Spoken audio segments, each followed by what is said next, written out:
यजामहे सुगंधिं पुष्टिवर्धनम् पूर्वारुकमिन्बन्धिनां मृत्युमोक्षीयमामृताम्। जन्म मरण के बंधन से मुक्त करने वाले, भक्तों का कल्याण करने वाले, आज हम परम धाम भगवान शिव की कथा का श्रवण करेंगे। तो प्रिय भक्तगणों, आज इस कथा को सुनने मात्र से आपके सभी संकटों का निवारण होगा। जो भी इस कथा को सुनेंगे या इस कथा को सुनने में हुंकार भरेंगे या किसी और को सुनाएंगे, उन सभी भक्तों का कल्याण होगा। तो चलिए इस घृणेश्वर ज्योतिर्लिंग की कथा को प्रारंभ करते हैं। बहुत ही प्राचीन समय की बात है। भारत के दक्षिण प्रदेश के देवगिरी पर्वत के निकट सुकर्मा नामक ब्राह्मण और उसकी पत्नी सुदेशा निवास करते थे। दोनों ही भगवान शिव के परम भक्त थे, परंतु इनकी कोई भी संतान नहीं थी।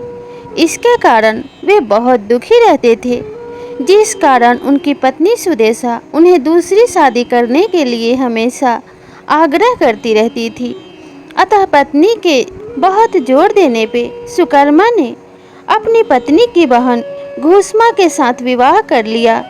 घुसमा भी भगवान शिव की अनन्य भक्त थी और भगवान शिव की हमेशा पूजा आराधना किया करती थी। वे हमेशा पर्वत के पास शिवलिंग बनाकर भगवान शिव की पूजा करती और वहीं पर्वत के निकट एक जलाशय था। पूजा करने के बाद उसी में उस शिवलिंग को विसर्जित कर देती थी। भगवान शिव की कृपा से उसे एक पुत्र की प्राप्ति हुई। पुत्र प्राप्ति से घुसमा का मान बढ़ गया, परंतु इस कारण सुदेशा को उससे ईर्ष्या होने लगी। जब पुत्र बड़ा हो गया तो उसका विवाह कर दिया गया।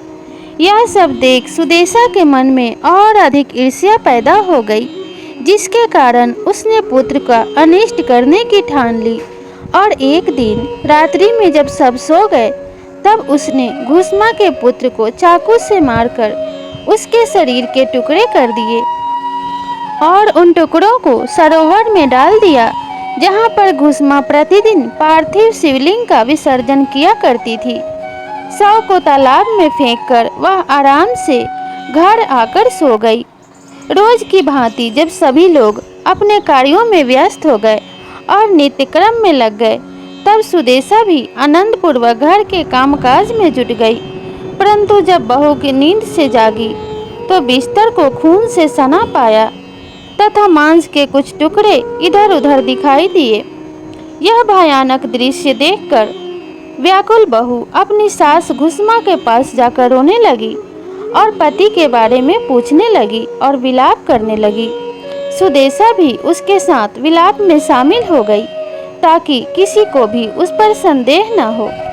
बहू के क्रंदन को सुनकर घुसमा जरा भी दुखी नहीं हुई और अपने नित्य पूजन व व्रत में लगी रही। सुकर्मा भी अपने नित्य पूजा कर्म में लगे रहे। दोनों पति पत्नी भगवान का पूजन भक्ति के साथ बिना किसी विघ्न के, बिना किसी चिंता के करते रहे। जब पूजा समाप्त हुई, तब घुसमा ने अपने पुत्र की रक्त से भीगी शैया को देखा। यह दृश्य देखकर भी उसे किसी प्रकार का विलाप नहीं हुआ।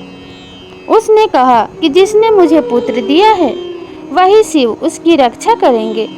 वह तो स्वयं कालों के भी काल हैं, सत्पुरुषों के आश्रय में हैं और वही हमारे संरक्षक हैं। अतः चिंता करने से कुछ नहीं होगा। इस प्रकार के विचार कर उसने शिव भगवान को याद किया, धैर्य को धारण किया और शोक से मुक्त हो गई और प्रतिदिन की तरह शिव मंत्र ओम नमः शिवाय का उच्चारण करती रही तथा पार्थिव लिंगों को लेकर सरोवर के तट पर गई। जब उसने पार्थिव शिवलिंग को तालाब में प्रवाहित किया, तो उसका पुत्र सरोवर के किनारे खड़ा हुआ दिखाई पड़ा। अपने पुत्र को देखकर घुसमा प्रसन्नता से भर गई। इतने में ही भगवान शिव उसके सामने प्रकट हुए। भगवान शिव ने घुसमा से कहा कि घुसमा, मैं तुम्हारी पूजा और भक्ति से अति प्रसन्न हूँ। मैं चाहता हूँ कि तुम मुझसे कोई ऐसा वरदान मांगो जो जन कल्याण में हो। तब घुसमा ने कहा कि प्रभु, मैं तो हमेशा से ही सबका भला चाहती हूँ और कभी भी मैंने अपने स्वार्थ के लिए कुछ नहीं किया। इसलिए मैं चाहती हूँ कि आप जन कल्याण के लिए इसी स्थान पे निवास करें और जो भी आपकी पूजा आराधना करे आप उसका कल्याण करें।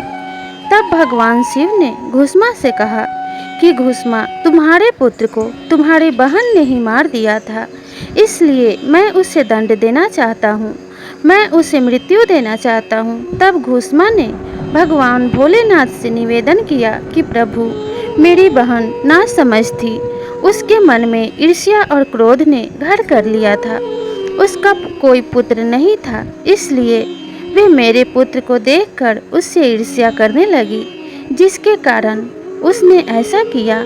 अगर आप किसी का नाश करना ही चाहते हैं तो अपने शरणार्थियों के क्रोध व ईर्ष्या का नाश कर दीजिए। प्रभु, आप मेरी बड़ी बहन सुदेशा को क्षमा दान दे दीजिए, क्योंकि क्षमा दान ही सबसे बड़ा दान है और मैं अपनी बड़ी बहन को सजा देकर कोई पाप नहीं करना चाहती। भगवान शिव ने जब घुसमा के मन के ऐसे पवित्र भाव देखे तो वे उस पे और अधिक प्रसन्न हो गए और घुसमा से कहने लगे कि घुसमा, मैं तुम्हारे इन विचारों से अत्यंत प्रसन्न हूँ, इसलिए कोई वर मांगो। तब घुसमा ने कहा कि महादेव, अगर आप मुझे वर देना ही चाहते हैं तो लोगों की रक्षा और कल्याण के लिए आप सदा यहीं निवास करें। घुसमा की प्रार्थना से प्रसन्न होकर महेश्वर शिव जी ने उस स्थान पर सदैव वास करने का वरदान दिया तथा तालाब के समीप ज्योतिर्लिंग के रूप में वहां पर वास करने लगे और घुमेश्वर के नाम से इस प्रसिद्ध हुए उस तालाब का नाम तभी से शिवालय हो गया। इस स्थान पे जो भी कोई दर्शन करने जाता है उसके मन के सभी दुर्भाव नष्ट हो जाते हैं, उसके मन से ईर्ष्या और द्वेष का नाश हो जाता है, वे कभी किसी का बुरा नहीं कर सकते। तो भगवान घुमेश्वर ज्योतिर्लिंग की ऐसी महिमा है कि जो कोई भी यहाँ जाता है उसके सभी कष्टों का निवारण भगवान भोलेनाथ करते हैं। तो हे भोलेनाथ, जैसे आपने घुसमा का कल्याण किया था वैसे ही सभी जनों का कल्याण करना। इस कथा के सुनने और सुनाने वाले सभी भक्तों का कल्याण करना। तो यहाँ पर यह कथा समाप्त होती है। तो प्रेम से बोलिए कृष्णेश्वर ज्योतिर्लिंग की जय। ओम नमः शिवाय। हर हर महादेव।